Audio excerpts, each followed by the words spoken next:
I've said it before, and I'll say it again. I really don't like GameStop, but I can't get past the fact that when it comes to old games that are like a decade old, they're really cheap there. Cheaper than you can probably buy them on eBay for the simple reason that the shipping alone would cost you $3, and yet there's many games $5 and under at GameStop.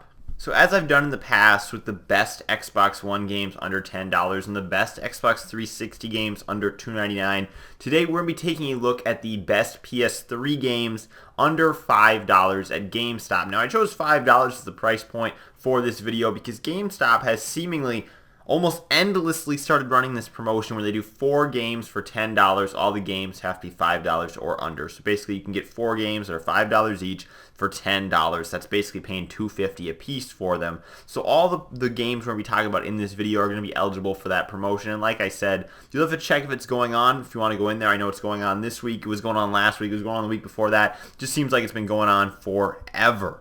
Now, there are some really great games at GameStop that are far less than $5 for the PS3. I'm talking $3, even $1. Some of the great first-party exclusives on the PS3, games like Uncharted, Infamous, God of War, are between $1 and $3, which I thought was insane when I first got my PS3 because the exclusives were what I really wanted to get for the console, and I was able to do it very inexpensively.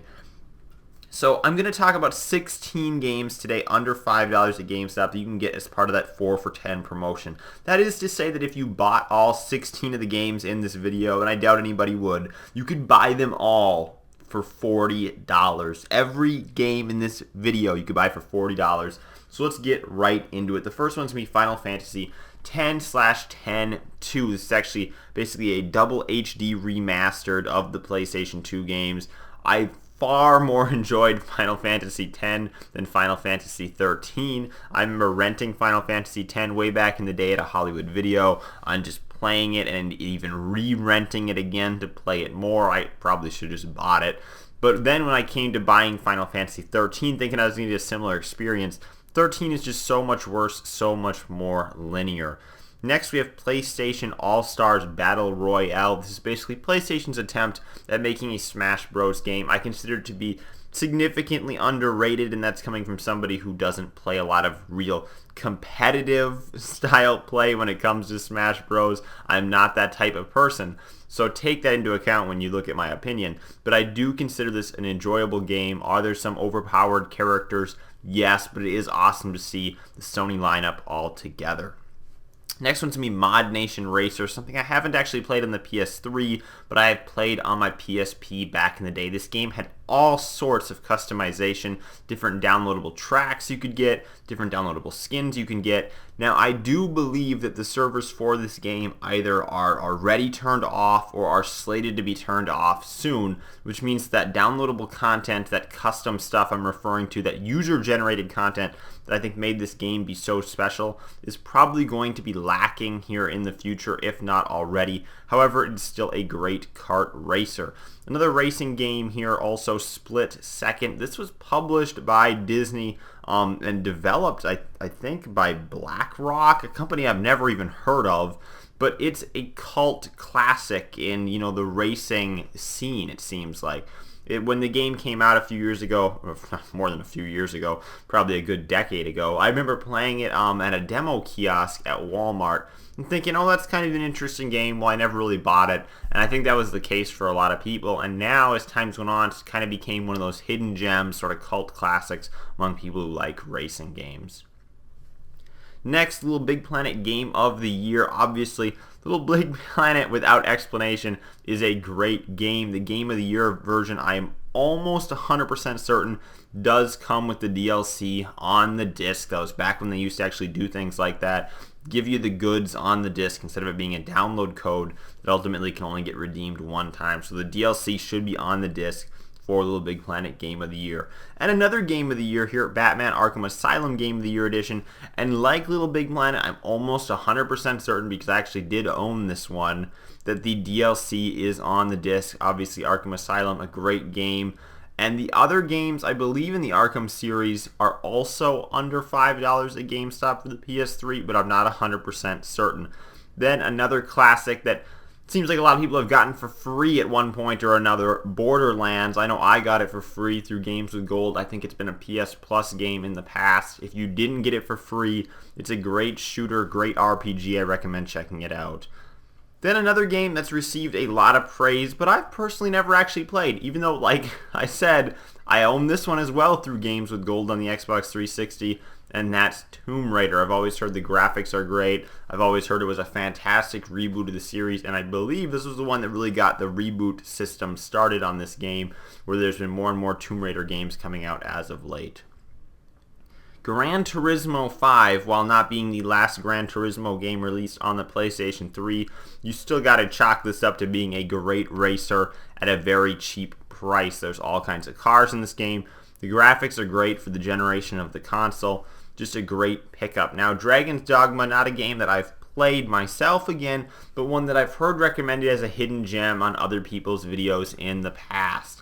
I get the idea that maybe this is a Skyrim sort of game, a medieval RPG, but I really couldn't tell you much about it, and I'd recommend you checking it out because, like I said, it's been a cult classic, maybe not cult classic, but a hidden gem that's been discussed in some previous videos by other people. Ratchet Clank All for One, definitely not the best Ratchet and Clank game, but the only one you're going to find under $5 on the PlayStation 3. This one really focuses on 4-player multiplayer, be it locally or online. You can play with the other 3 people being AI controlled, which is what you're going to have to do because I'm pretty sure the servers are down. And unless you really do have 3 friends that are dying to play this game, you're probably going to be playing it alone too. But it is a Ratchet and Clank game. It's definitely not the strongest entry in the series. If you are looking for some couch co-op, maybe this is what'll do it for you. But regardless, it's a first-party title that you're only going to get on the PS3. Now, another game that you're only going to get on the PS3, and by far the top-tier PS3 exclusive, The Last of Us. Fantastic game. I actually have it digitally. It takes up like 35 gigs on my PS3, which is insane. I should almost just spend the $5, buy this, and delete it. It takes up so much space. But that just goes to tell you how much content is in this game, how great the graphics are. I mean, you watch gameplay of this on the PS3 and you think, wow, that looks like at least a PlayStation 4 game. I mean, the graphics for this were well ahead of its time. The storytelling is fantastic. You can't say enough about it.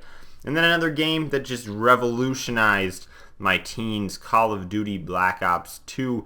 Obviously, the Xbox 360 copy, in my opinion, is the better one to be playing, and the servers seem to be more free of modders. The PlayStation 3 version, you are going to see some modders, but I think that, with the great player count, or at least, fairly reasonable player count it has considering its age, it's still worth playing if you never got a shot to do it in the past. Injustice Gods Among Us is a great fighter that I've played at some friends' houses, never owned myself.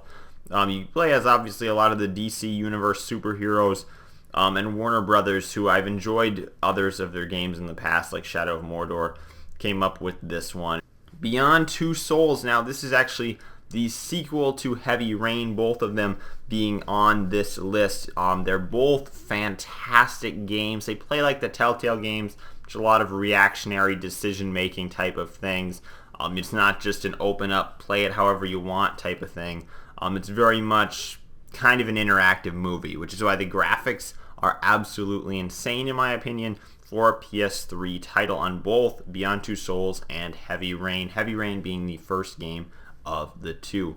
Then Far Cry 3, and with another Far Cry recently released, I think it's important to take a look back at what I consider to be the strongest entry in the series, Far Cry 3, because it was at this peak point where we had great gameplay, fairly decent graphics, a large world to explore, and we were not yet ridden with microtransactions like we are today. So a game free of microtransactions, just all around a great wholesome single player experience.